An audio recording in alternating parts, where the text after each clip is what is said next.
ఇక్కడికి విచ్చేసిన ఆత్మీయులందరికీ, ఎందుకంటే ఇక్కడికి వచ్చిన ప్రతి వాళ్ళు రఘు కొంచెం ఆత్మీయులే అని భావిస్తున్నాను, మీడియా వారితో సహా.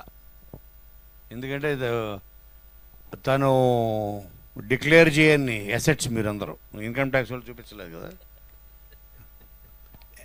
మాతో సహా మేమందరం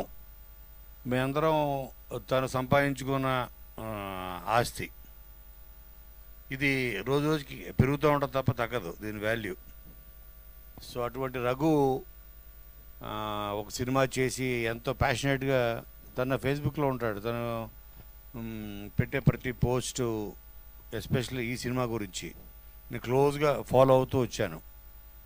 అండ్ నాకు తెలిసి త్వరలో తన కొడుకును కూడా హీరోగా లాంచ్ చేస్తాడు, అవునా? అది సో తన అయ్యే లోపల తన కొడుకు ఆ ఫోకస్ లైట్ అతని వైపు వెళ్ళిపోతుందేమో అని అర్జెంటుగా ఎండ్ సినిమా తీసేయాలనిపిస్తుంది నాకు. ఎందుకంటే కళ అన్నది నాట్ జస్ట్ మ్యూజిక్.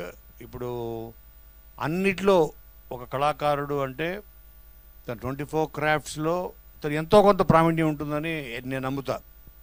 నేను ఒక రైటర్గా నేను ఒక పాత్ర రాసినప్పుడు ఆ పాత్ర ఇలా పెర్ఫామ్ చేస్తే బాగుంటుంది అని పెర్ఫార్మెన్స్తో సహా ఊహించుకొని రాస్తాం ఒక రైటర్గా.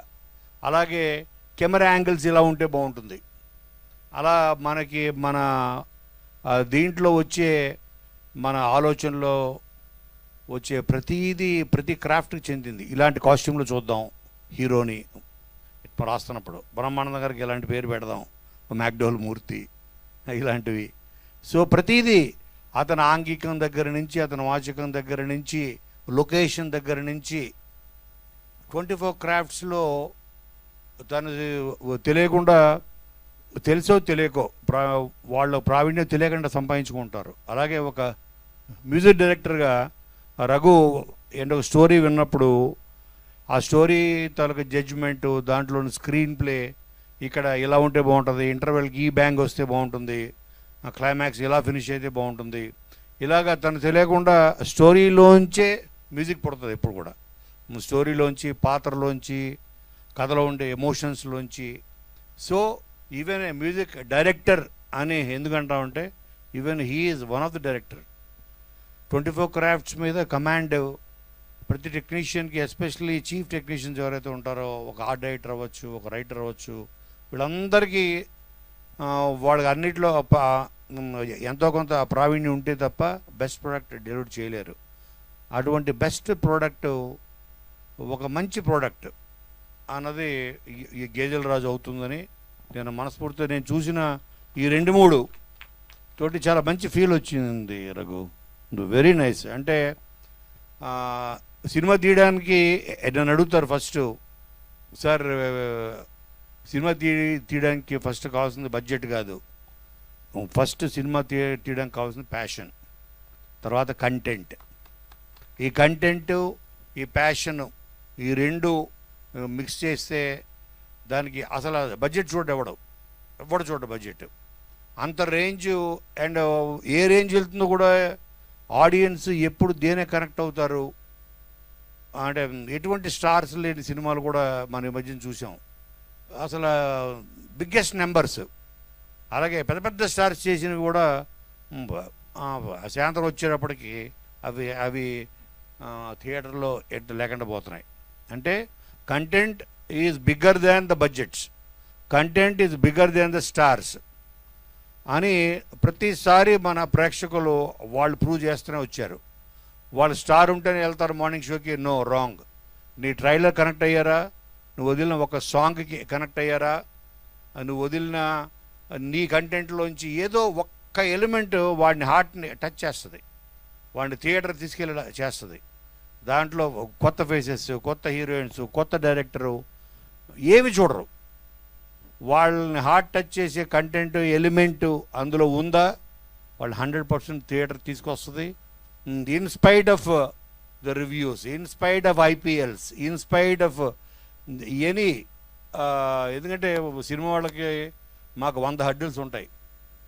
అన్ని హడ్డిల్స్ని దాటుకొని ఒక సినిమా గెలవాలంటే ఆ కంటెంటే దాన్ని నిలబడుతుంది. పైరసీ ఒక పక్కన, ఐపీఎల్ మ్యాచ్లు ఒక పక్కన, దీనికి ఇలాగ 10. సో మా చుట్టూర్త వీటన్నిటినీ దాటగలిగే శక్తి ఇచ్చేది కంటెంట్. అది రీసెంట్గా నేను అనుభవించా కాబట్టి బ్యాండ్ మేడంతో చెప్తున్నాను. సో వీ హ్యావ్ ప్రూవెన్ హిస్టరీలో ఇది ఒక ఎగ్జాంపుల్గా ఉండిపోతుంది. అలాగే గేదెల రాజు అన్న సినిమా కూడా ఇందులో పనిచేసిన ప్రతి యాక్టర్లకి వాళ్ళందరిలో ఎలా ఉంటుందంటే డైరెక్టర్కి ఒక్క సినిమా అదేదో మన రవితేజ సినిమాలో ఉంటుంది ఒక్క ఛాన్స్ అని. వీళ్ళందరూ ఒక్క ఛాన్స్ కోసం అని ఉంటారు. ఆ ఒక్క ఛాన్స్ చాలు మీకు. ఒక్క chance will make you, one film will make you a star.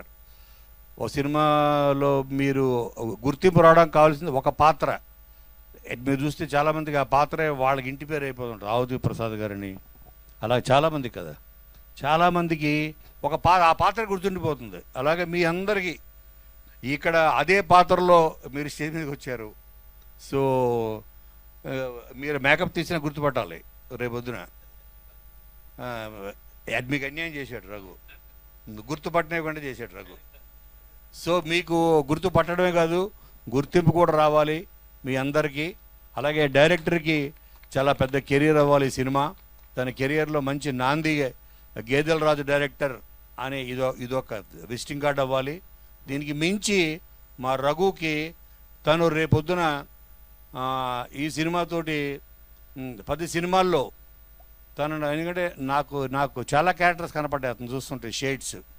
అన్ని సినిమాల్లో తను మ్యూజిక్ డైరెక్టర్గా కన్నా ఆర్టిస్ట్గా తను ఎక్కువ బిజీ అవ్వాలని, ఈ సినిమా పెద్ద సక్సెస్ సాధించి ఇందులో ఉన్న ప్రతి వాళ్ళకి పేరు తీసుకురావాలని. ప్రేక్షకులు కూడా please encourage good content.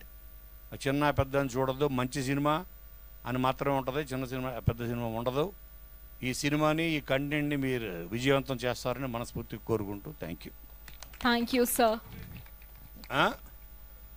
Shiva commit చేస్తున్నాడు దాన్ని. అలాగే నెక్స్ట్ ఆవుల రాజు ఏదో చేద్దాం, ప్లాన్ చేద్దాం. గేదెల రాజు తర్వాత ఆవుల రాజు కమింగ్ సూన్. ఎస్.